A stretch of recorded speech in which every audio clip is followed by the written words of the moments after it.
When you walk away from something that once defined your evenings and your mornings, you're not just ending a relationship, you're standing at the threshold of rediscovering who you might become without the weight of what no longer serves you. She sits alone now, and yes, it aches. The silence where his voice used to live feels deafening at first, but slowly, in that silence, something else begins to speak. It says, look at you. Look at the parts of you that you handed over too cheaply, the dreams you shelved because you thought they were too heavy to carry alone. She realizes now that the love she gave was not a transaction to be repaid. It was a reflection of her capacity to care, to stand by someone, to forgive, to hope, and none of that was wasted. She thinks about the moments she bit her tongue to keep the peace, the times she shrank herself so he could feel tall, and she realizes the cost of that. There's a lesson there. You cannot keep giving away pieces of yourself and expect to remain whole. Now she's sitting in a room that's empty of him, but full of possibility. She starts to see that the pain is not punishment, it's instruction. It's telling her, do not abandon yourself again. She sees the outline of the life she could build when she's no longer pouring her energy into someone who couldn't hold it with care. She's not bitter. There's no time for that. There's only responsibility now, the responsibility to rebuild stronger boundaries, to listen when her gut whispers this is not enough, to speak when her heart says I deserve more. What she thinks after the breakup is this: maybe I was not too much, maybe I was exactly enough, just not for someone who was ready to receive it, and that realization frees her. It lifts the weight from her shoulders and places it where it belongs, on her own will to create meaning out of suffering. She understands now that endings aren't failure. They're clarifications. They reveal what must be shed for growth to take root. She may cry again, that's fine, but each tear waters the soil for something sturdier, something wiser. She knows this too. The next time she gives her heart, she'll guard it with the knowledge that it's not her job to complete another person. It's her job to complete herself and invite someone strong enough to stand beside that wholeness, not feed off. So she sits there alone, but not lonely, because now she's in her own company, and that company is finally enough. The world is wide, time is patient, and she's not finished yet, not by a long shot. When you find yourself alone after the breakup, the first thing that hits you is the silence, a silence so unfamiliar it almost feels violent. The spaces where another voice used to echo feel hollow at first, and that hollowness can convince you that you've lost something irreplaceable. But slowly, if you allow it, you come to understand that this emptiness isn't a void at all. It's space. Space that was once crowded with noise and compromise, and all the little ways you made yourself smaller to fit into someone else's story. In the beginning, the solitude state. You reach for your phone to share a thought or a laugh, and there's no one there. You sit across the table from an empty chair, the one that used to hold someone who felt like your world. But here's what she thinks now. Maybe this quiet isn't here to break her. Maybe it's here to return her to herself. She starts to notice things she hadn't seen in so long. The books gathering dust on the shelf, the ones she promised herself she'd read when she had time. The art supplies boxed away, because evenings were spent soothing someone else's storms instead of exploring her own creativity. She sees how many parts of herself she packed away to make room for him, and in this solitude she realizes she can open those boxes again. There's freedom in an empty room, though it terrifies most people. We cling to company, even bad company, because the alternative, sitting with our own thoughts, can feel unbearable. But she's beginning to see that this is the only way real healing happens. Alone, you hear the voice you silenced when you let someone else's needs drown out your own. Alone, you remember what your laughter sounds like when it's not trying to keep the peace. Alone, you discover what you like, not what you tolerate. It dawns on her that the solitude she feared is actually a gift wrapped in grief. The pain that comes with it is a cleansing fire, uncomfortable but necessary. In that fire, the illusions burn away. She sees that love is not about sacrificing who you are so someone else can feel whole. She understands now that the time spent alone is not wasted time. It's invested in rebuilding a self that is stronger, more awake, less willing to shrink. She sits at the cafe, alone, and notices the world in a way she hadn't before. The clatter of cups, the smell of roasted coffee, the gentle hum of people who are strangers yet somehow companions for this moment. She's not waiting for someone to join her anymore. She is enough company for herself. That's the seed of all future strength, to know you can sit in your own silence and not run from it. Sometimes loneliness creeps back in and whispers that maybe she made a mistake, that maybe she should have stayed just to avoid this ache. But another voice, one that's getting louder now, reminds her that staying would have cost her more. Her spirit, her dreams, her peace. The silence is teaching her that she would rather sit alone in truth than be held in a lie. As the days pass, the empty spaces fill with possibility. She makes plans that don't need approval. She sets boundaries without fear they'll push someone away, because she knows now that anyone pushed away by her boundaries was never truly there for her to begin with. She fills her evenings with things that light her up, learning, creating, resting without guilt. What she thinks now is this: the solitude she once dreaded is the soil for her rebirth. She's learning to love her own company, to see that the peace she was chasing in someone else's arms was always waiting for her within herself. And this realization changes everything. One day she'll open her heart again, but not because she's lonely, because she'll share her life not to fill an emptiness, but to expand a fullness that she's built all on her own. And she'll remember this silence, this sacred time alone, as the moment she found herself again.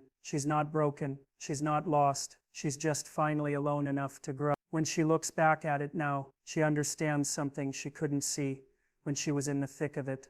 All that love she gave wasn't wasted. Not a single soft word, not a single sacrifice, not a single time she showed up when she could have walked away. People will tell her she gave too much, that she should have held back, kept her guard up, rationed her affection as if love is some currency that loses value when spent too freely. But she knows better now. She knows the love she gave is proof, not of her foolishness, but of her depth. She remembers the nights she stayed up just to listen, the small ways she made his burdens lighter when hers were heavy too. She remembers the birthdays she planned, the tiny notes she left, the way she forgave when forgiveness wasn't always deserved. She remembers how fiercely she loved him, how she hoped he'd grow, how she held on to the best in him, even when the worst showed up more often. And for a while she wondered if it was all a mistake, if she had given something precious to someone who didn't know how to hold it. But now in the quiet aftermath she realizes this: the way someone mishandles your love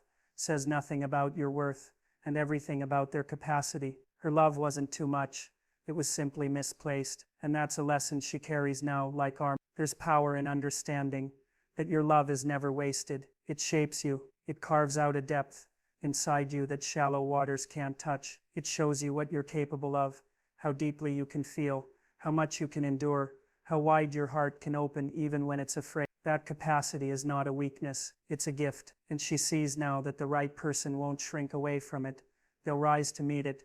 She holds no anger. What would be the point? Anger only anchors her to a past she's ready to release. Instead, she thanks that chapter for showing her how to love without apology, how to give her all even when the odds said not to. She knows better now what to protect next time. She knows she can still love fully, but not foolishly, not at the cost of her. She thinks about how people often confuse being guarded with being strong, but real strength is not in shutting down your heart. Real strength is in letting it open again, even after betrayal or neglect. It's in choosing to believe that love, when placed in the right hands, can bloom into something extraordinary. She understands now that the lesson wasn't about giving less, it was about giving wisely. All that love she poured out is still inside her in a way. It didn't drain her dry, it deepened her roots. She sees it now when she comforts a friend, when she stands up for herself, when she sits alone but not empty, because she knows she has so much to offer. Her love wasn't wasted,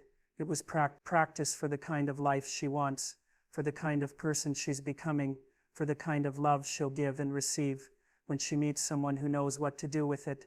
She forgives herself for not knowing better back then. She was learning, she was hopeful, she was raw, she was real. There's no shame in that. If anything, it's rare. It means she hasn't turned cold. It means she still has the courage to care. Now she carries her love more carefully, not locked away but protected by the lessons she's learned. She knows that next time, she won't lose herself just to keep someone else. She knows that her heart is not a transaction, it's an invitation, and only someone who shows they can stand steady will be welcomed in.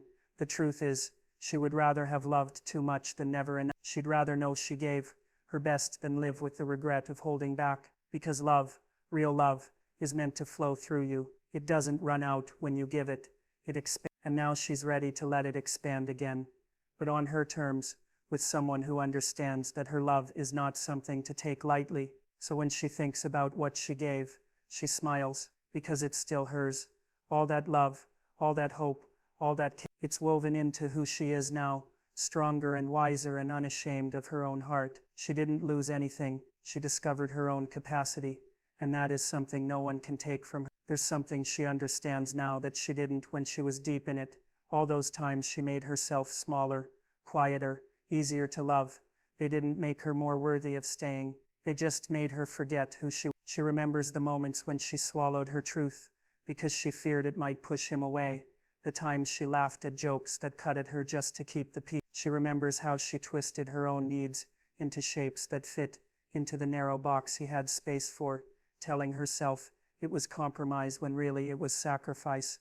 She knows now that shrinking yourself to make someone else comfortable is the slowest kind of heartbreak. It happens so quietly, you hardly notice it. One day you realize you're no longer laughing from your belly or speaking your mind. You notice how your dreams have faded into the background, replaced by his plans, his problems, his moods that dictated the weather in your home. At first, she thought this was love, that real love meant bending and bending, until there was nothing left to bend. She thought it was strength, to hold her tongue when every part of her wanted to speak, to nod along when her heart screamed no. She mistook endurance for devotion, and in that she lost the parts of herself that used to shine so brightly. She thinks about the times she told herself it would get better if she could just be more patient, more agreeable, less demanding. She bargained with herself. Maybe if she didn't ask for so much, she would have more to give. But deep down she knows now that what she asked for wasn't too much. It was the bare minimum: honesty, respect, kindness that doesn't fade when it's inconvenient. It's clear to her now how dangerous it is to believe that love means disappearing into someone else's life. That kind of love isn't love at all.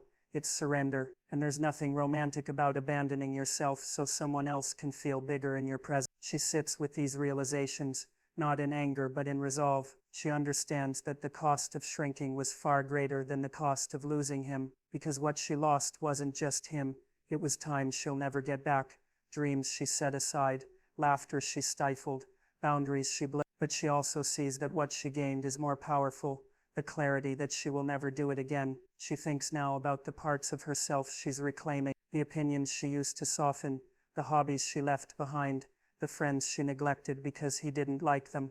They're all coming back.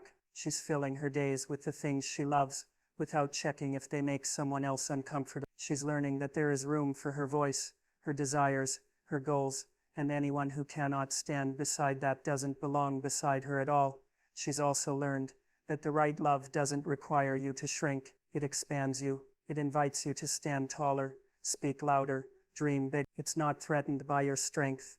It's drawn to it. And she knows now that the next time she stands beside someone, it won't be because she's folded herself to fit. It will be because they made room for all of her, the sharp edges and soft parts alike. What she thinks now is that losing herself was too high a price to pay for keeping someone who couldn't see her. And the truth is, the version of her he stayed for wasn't even real. It was a mask, a performance, and she's tired of performing. She wants to be chosen for who she really is, not for the shadow she learned to cast to keep him near. When she catches herself slipping into old patterns, apologizing for having needs, downplaying her successes, biting her tongue to avoid conflict, she remembers that every time she betrays herself to keep someone else, she is planting the seeds of regret. She refuses to water those seeds ever again.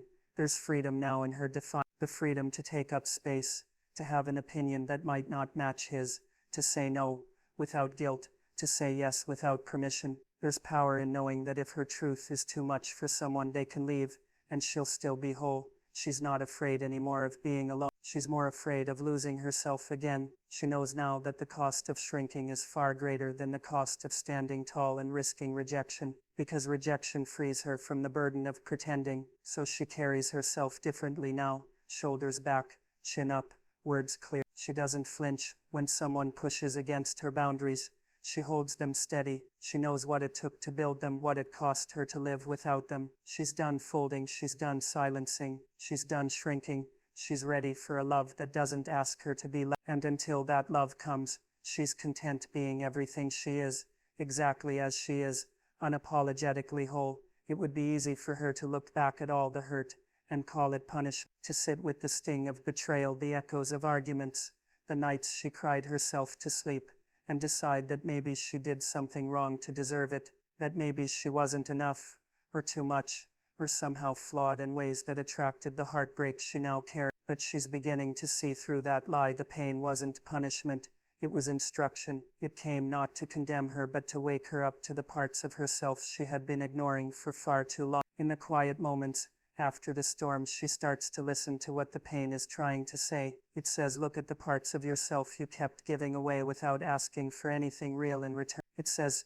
see how many times you traded your own peace just to hold on to someone who couldn't hold you properly. It whispers that her wounds aren't evidence of weakness, but proof of how deeply she loved, how stubbornly she hoped, and how patient she was when she should have walked away. At first it's tempting to push the pain away, to fill the nights with distractions, the days with noise, anything to avoid sitting with that raw ache in her chest. But she knows now that ignoring it only makes it grow louder in the dark corners of her mind. So instead she lets it speak. She sits with it, she asks it what it wants her to learn. Pain teaches her that boundaries are not walls to keep love out, but fences to keep respect in. It teaches her that forgiveness does not mean returning to what hurt you, it means freeing yourself from the grip of bitterness, so you can walk forward unburdened. It teaches her that staying in a place where she is constantly unseen or unheard is a choice she no longer has to make. She sees that the discomfort of being alone is so much lighter than the exhaustion of being half-loved,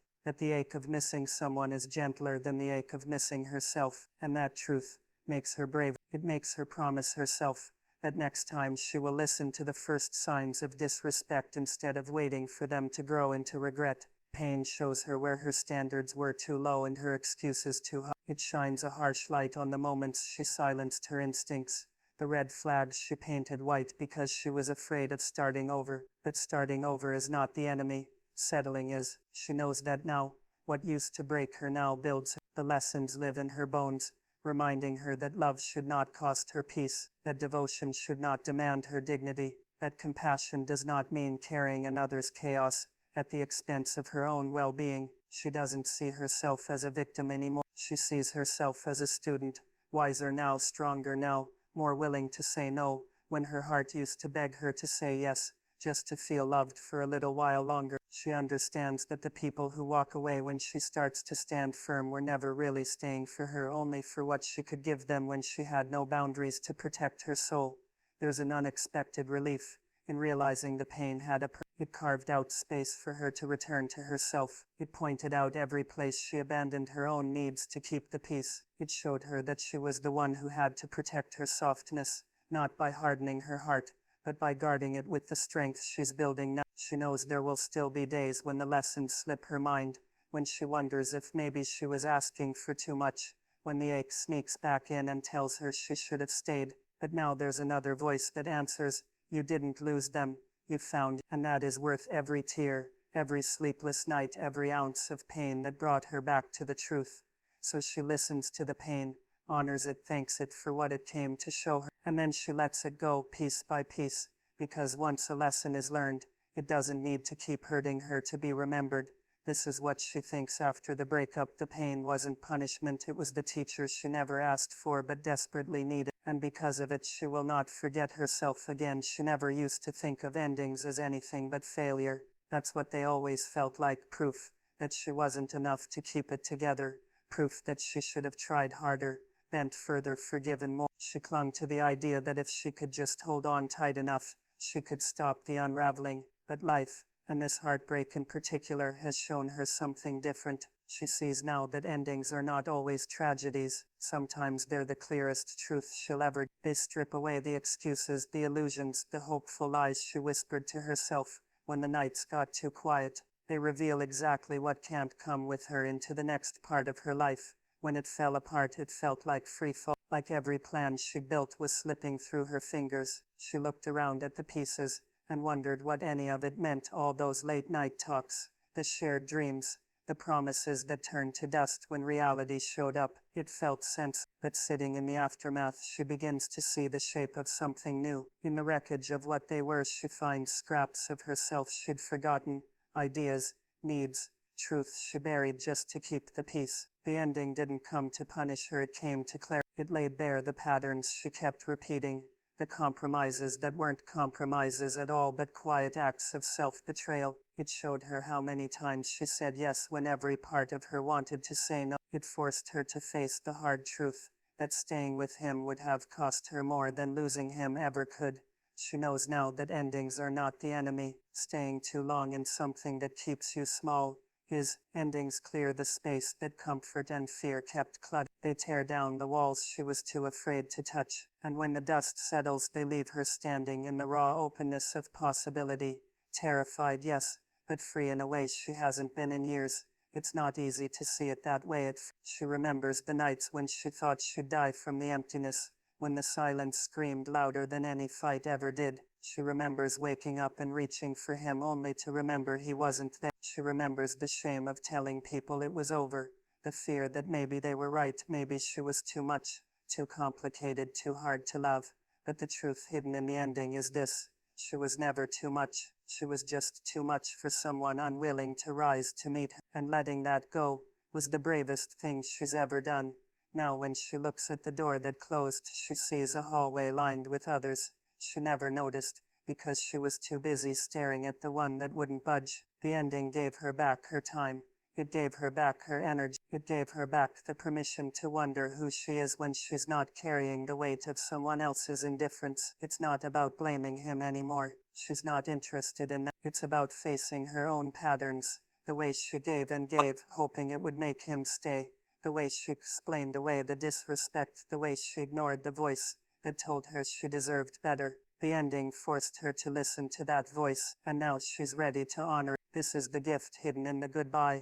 A chance to rebuild with intention, to ask harder questions, to choose people who choose her back without hesitation, to keep her standards not as walls to keep love out, but as gates that only open for what aligns with the life she's building now. She knows another beginning will come, maybe tomorrow, maybe years from now. She's not in a rush to find it because the ending taught her something else too. Being alone is not the worst thing. Losing herself again would be. She trusts herself more than she ever did before. She trusts that when the next chapter comes, she'll walk into it with her eyes open, her heart guarded not by fear but by wisdom. The ending made her strong. It didn't break her, it broke the parts of her that were never meant to survive anyway. The parts that settled for less, that accepted half love and quiet hurt, that kept the peace at the expense of her own soul. So she's not mourning the ending anymore. She's grateful for it. It cleared the path for her to become someone she actually recognizes in the mirror, someone honest with herself, someone who won't betray her own needs for the comfort of pretending. This is what she thinks after the breakup. Endings don't mean she failed. They mean she's free to begin again, this time with all the pieces of herself intact. There's a quiet kind of power she holds now, one she didn't even know she was allowed to claim when she was deep in that relation. Back then, love felt like a performance, a constant balancing act of giving just enough, without scaring him away, softening her edges, so she wouldn't come across as too complicated, too opinionated, too much of anything. She was terrified that if she showed up fully, every messy, magnificent part of herself, he'd turn away, and for a while that fear kept her small.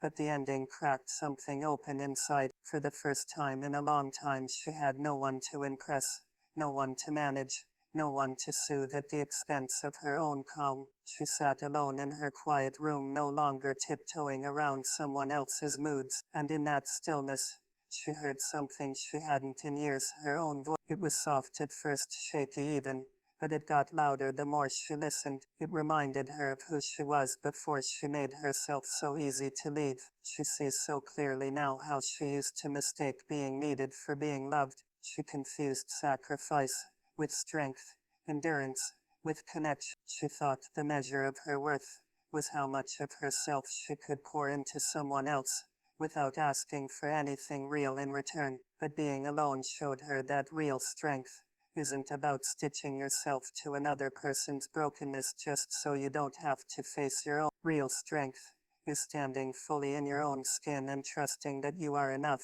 without shrinking, without apologizing, without trying to twist yourself into a shape that makes someone else feel bigger. She understands now that wholeness is not about perfection, it's about honesty. It's about standing in front of the mirror and saying, "This is who I am, flawed, yes, learning, yes, but whole," because she no longer trades pieces of herself for scraps of affection. She's learned to be her own safe place. She's learned that solitude doesn't have to be empty, it can be sacred, even sweet. The nights alone used to haunt her. She hated the quiet at first, hated the echo of her own thoughts, hated the way the bed felt too big.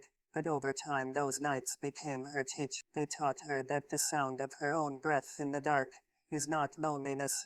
It's proof she's still here, still fighting, still choosing herself when no one else does. They taught her to fill the silence with her own dreams instead of someone else's excuse. She no longer waits for someone to complete her. She knows now that the love she wants, the kind that feels safe but never small, steady but never suffocating, will only find her when she's not asking anyone else to save her from herself.